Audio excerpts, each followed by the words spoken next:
आओ चाओ में लड्डू गोपाल ले आए, लेकिन सेवा नहीं होती है। किसी ने कहा कि लड्डू गोपाल ले आओ भाग्य बदल जाएगा, लेकिन सेवा नहीं होती है। और जब सेवा नहीं कर पाते हैं तो डर लगता है, मन में घबराहट होती है, लोग तरह तरह की बातें करते हैं। आपको तरह तरह की बातें सुनकर के डर लगने लग जाता है, घबराहट होने लग जाती है कि मेरे लड्डू गोपाल हैं पर मैं उनकी सेवा नहीं कर पाती हूं, तो मैं क्या करूं। यह प्रसंग बड़े ध्यान से सुनिएगा, बड़ा ही अद्भुत प्रसंग है। हरे कृष्ण दोस्तों, एक बार एक छात्रा थी, अपनी सहेलियों के साथ वृंदावन गई। वृंदावन घूमी, ठाकुर जी के दर्शन किए, राधा रमन के दर्शन किए, बाके बिहारी के दर्शन किए, राधा वल्लभ के दर्शन किए, बरसाना गई, राधा रानी से मन बड़ा प्रसन्न चित्त था। जब कुंज की गलियों से गुजर रही थी तो लड्डू गोपाल को देखा, मन में भाव आया कि लड्डू गोपाल मेरे पास भी होने चाहिए। कई लोगों को देखा अपने हाथ में लड्डू गोपाल लिए चल रहे हैं। मन में फिर से भाव आया कि लड्डू गोपाल ले चलती हूं, अपने साथ ले चलती हूं, इनसे बातें किया करूंगी। और लड्डू गोपाल लेकर के वृंदावन से अपने घर आ गई। घर आई और आकर के अपनी मम्मी को कहा कि मम्मी देखो हमारे घर कौन आया है, हमारे घर कन्हैया आए हैं, हमारे घर कान्हा जी आए हैं, ठाकुर जी आए हैं। और धीरे धीरे लड्डू गोपाल के बारे में इधर उधर से बातें सुनने लगी।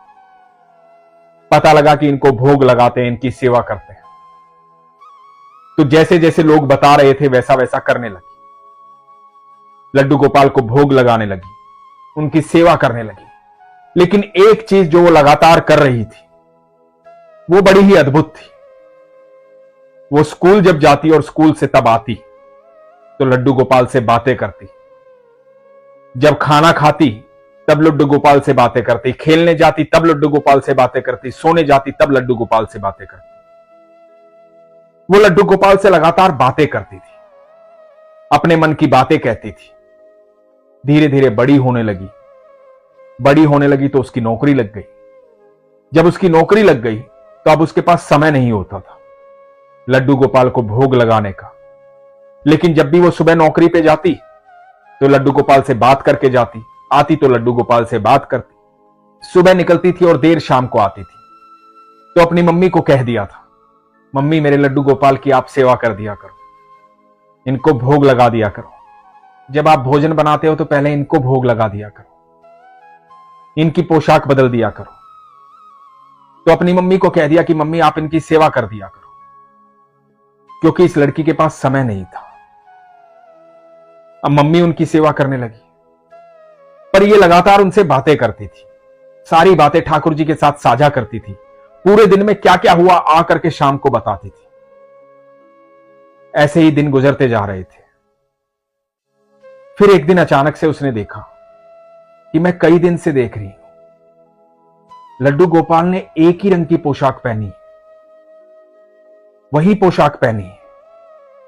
लड्डू गोपाल का चेहरा भी साफ से दिखाई नहीं दे रहा है। ऐसा लग रहा है कि कई दिन से स्नान नहीं किया है। मुख पर भोग लगा हुआ है। तो अपनी मम्मी से पूछा कि मम्मी क्या आजकल आप लड्डू गोपाल की सेवा नहीं कर रही? तो मम्मी ने कहा नहीं बेटा, मैं भोग लगाती हूं। तो इस लड़की ने कहा भोग तो आप लगाते हो, लेकिन आपने क्या उनकी पोशाक नहीं बदली, उनको स्नान नहीं करवाया? ऐसा लग रहा है कि कई दिन से उन्होंने स्नान नहीं किया है। ऐसा लग रहा है कि कई दिनों से उन्होंने पोशाक नहीं बदली है। मैं तो सुबह जाती हूं, रात को आती हूं, मेरा इतना ध्यान ही नहीं जाता। अब ध्यान गया तो मन में आया, आपसे पूछ लिया। तो क्या पोशाक नहीं बदली ठाकुर जी की? तो उसकी मम्मी ने बताया बेटा दिन भर में कितने काम होते हैं मुझे, दुनिया भर के काम होते हैं, शरीर में उतनी ताकत नहीं है, सारे काम करने पड़ते हैं। घर के कामों में इतनी व्यस्त होती हूं कि सारे काम नहीं कर पाती। ये मेरे लिए अलग से एक काम है, बस भोग लगा देती हूं। स्नान करवाने का समय है, पोशाक बदलवाने का समय, उतना समय नहीं होता मेरे पास, मुझसे नहीं किया जाता। कई दिन से सोच रही थी तुझसे कह दूं, फिर लगा कि तुझे बुरा लगेगा। कई दिन से सोच रही थी कि तू सेवा कर लिया कर, तुझे कह दूं ये बात, पर तेरे पास भी समय कहां होता है।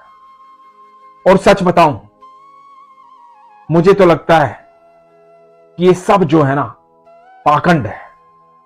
वो भगवान है। भगवान की सेवा हम क्या करेंगे?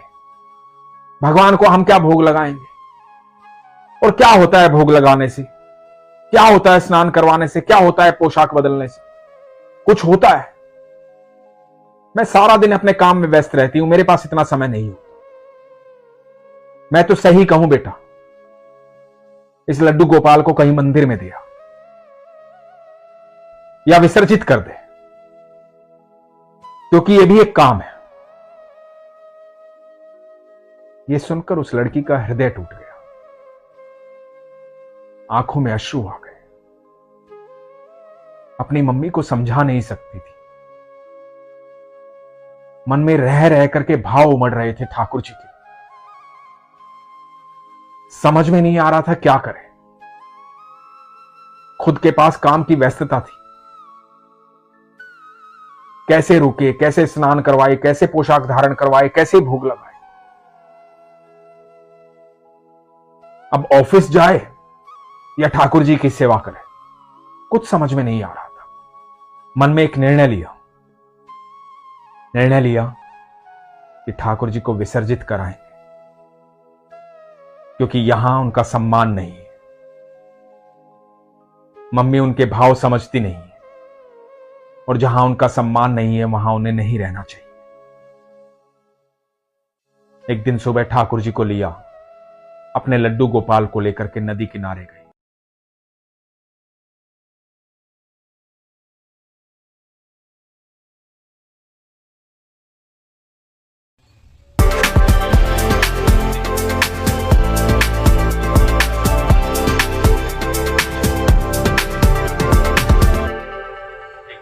ठाकुर जी को लिया, अपने लड्डू गोपाल को लेकर के नदी किनारे